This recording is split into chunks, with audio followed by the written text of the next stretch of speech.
जय हिंद दोस्तों, मैं आरक्षक उज्जवल दीवान, जिला धमतरी, छत्तीसगढ़ से।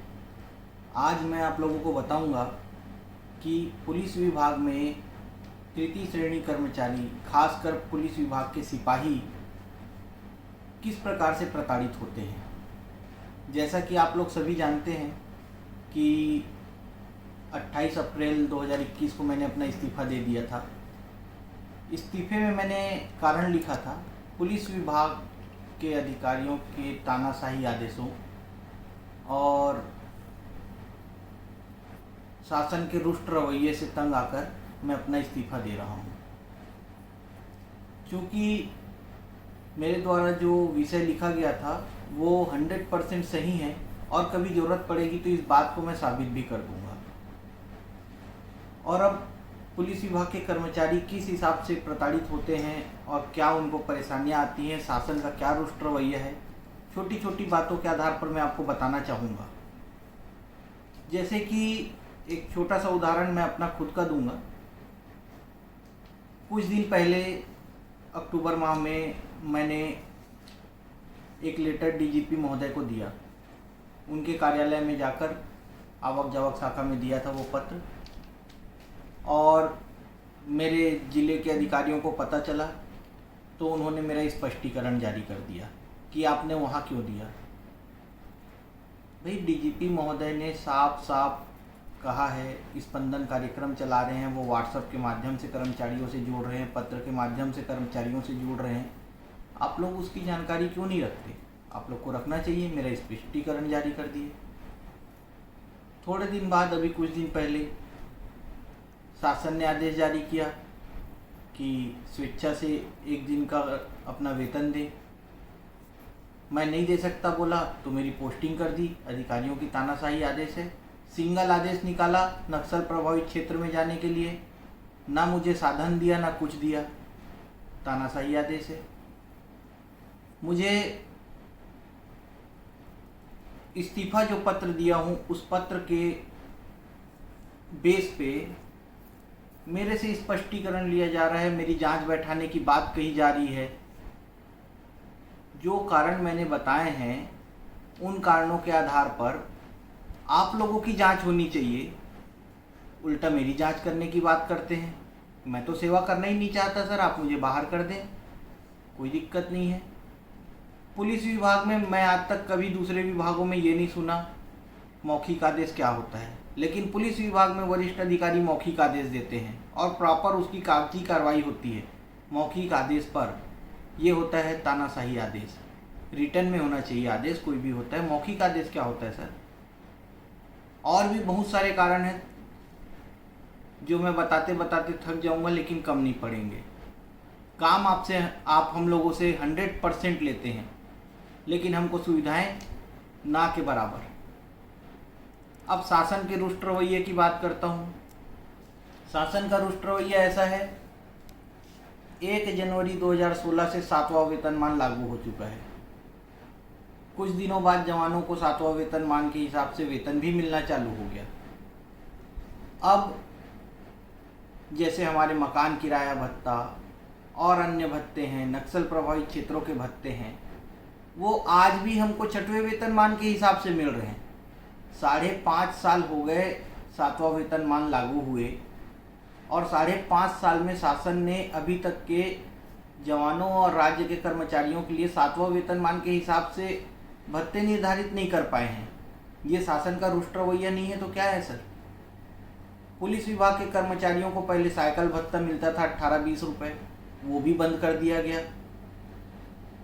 अब आप हमसे उम्मीद करते हैं हर काम हम बहुत तेज़ी से करें, बहुत स्पीड से करें। चोर पकड़ना है, कुछ करना है, सम्मन वारंट की तामली करनी है, बहुत स्पीड से करें, हम अपने पैसों से करें। आपका अभिप्राय यही है? जिस भत्ते को आपने बंद किया, साइकिल भत्ता 18 रुपये 20 रुपये जो मिलता था, आपने उसको बंद किया तो मोटरसाइकिल भत्ता देना चाहिए था आपको, लेकिन आपने उसको बंद करने के बाद हमको और कोई सुविधा भी नहीं दी। ये आपके रुष्ट रवैये को बताता है। जहाँ हर महीने जवानों को नक्सल प्रभावित एरिया में 15%, कहीं 30%, कहीं 35% जगह देख कर है, और मकान किराया भत्ता हर जगह 7% है, वो लगभग 2% के हिसाब से मिल रहा है मकान किराया भत्ता, और 5% के हिसाब से लगभग मिल रहा है नक्सल भत्ता। तो जो नुकसान हो रहा है हर महीने का, वो 5.5 साल की भरपाई आप करेंगे क्या सर? वो तो हमारा नुकसान हो ही गया, जो जवान वहाँ हैं और जिनको मिलना चाहिए। तो आप एरियर्स के साथ वो पैसे देंगे आगे भविष्य में? ये आपके रुष्ट रवैये को दिखाता है। उसके बाद तृतीय श्रेणी कर्मचारियों में पुलिस विभाग में छत्तीसगढ़ में खासकर सिपाही हवलदार जिलों में पोस्टेड रहते हैं। शासकीय आवास बनाए जा रहे हैं। शासकीय आवासों का क्या है, सिपाही हवलदार ज़्यादा लंबे समय तक रहेंगे और जो उसके ऊपर वरिष्ठ अधिकारी रहते हैं वो 2 साल 3 साल कुछ कुछ दिनों के लिए आते जाते रहते हैं। तो पुलिस विभाग के सिपाहियों के लिए छोटे क्वार्टर बनाते हैं और बड़े अधिकारियों के लिए बड़े क्वार्टर बनाए जाते हैं, जिनको ज़्यादा समय तक नहीं रहना है।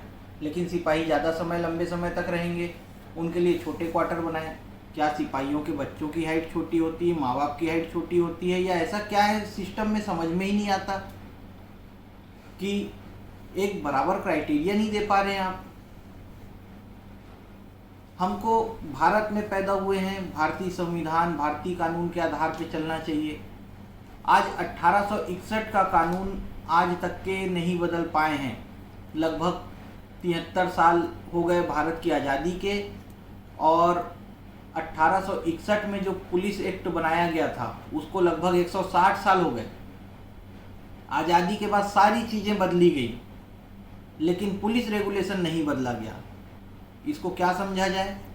कहीं ना कहीं ये जो दबाने की प्रवृत्ति है, शोषण करने की प्रवृत्ति है, उसको दर्शाता है। क्योंकि आधुनिक युग के हिसाब से हर एक चीज़ में बदलाव किया गया, हर एक चीज़ को समय के अनुसार तरक्की में लाया गया, लेकिन पुलिस एक्ट को नहीं लाया जा रहा है। ऐसी ऐसी बातों को बेस बनाकर प्रताड़ित करने की कोशिश की जाती है जिन बातों का कोई तथ्य ही नहीं होता है।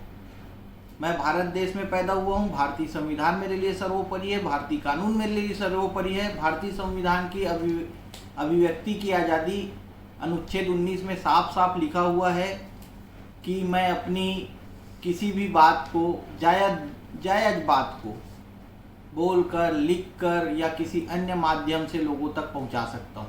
लेकिन मैं ऐसा करता हूं तो आप मेरे से जवाब मांगने लगते हैं, क्योंकि सच्चाई बाहर आने लगती है।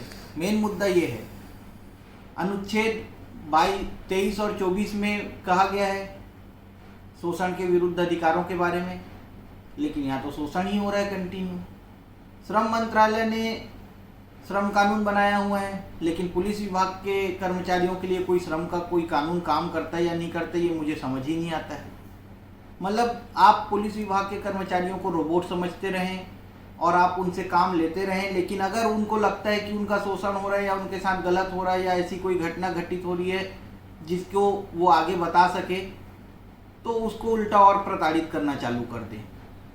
मैं इस्तीफ़ा दिया हूँ, मेरी इस्तीफ़ा को मंजूर करना छोड़ के उल्टा मेरे से ही उसी को बेस बनाकर आप सवाल जवाब कर रहे हैं। सवाल जवाब तो आप लोगों से होना चाहिए कि मैंने जो लिखा है वो सही है या नहीं है, और सही नहीं है तो मुझे सज़ा दें, और अगर सही है तो आप लोगों को सज़ा मिलनी चाहिए। लेकिन ऐसा नहीं होगा, सिस्टम पूरा उल्टी गंगा बह रही है।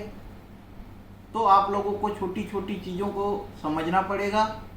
और मैं बस यही कहना चाहूँगा शासन प्रशासन से कि समय अनुसार बदलाव करें सर। बहुत तकलीफ हो रही है। आज मैं विभाग छोड़कर जाना चाह रहा हूँ। 11 साल मेरी सर्विस होने के बाद, लगभग 11 साल हो गई मेरी सर्विस, 2-3 महीने बचे होंगे, और उसमें मैं 11 साल की सेवा के बाद नौकरी छोड़ना चाह रहा हूँ। तो क्यों?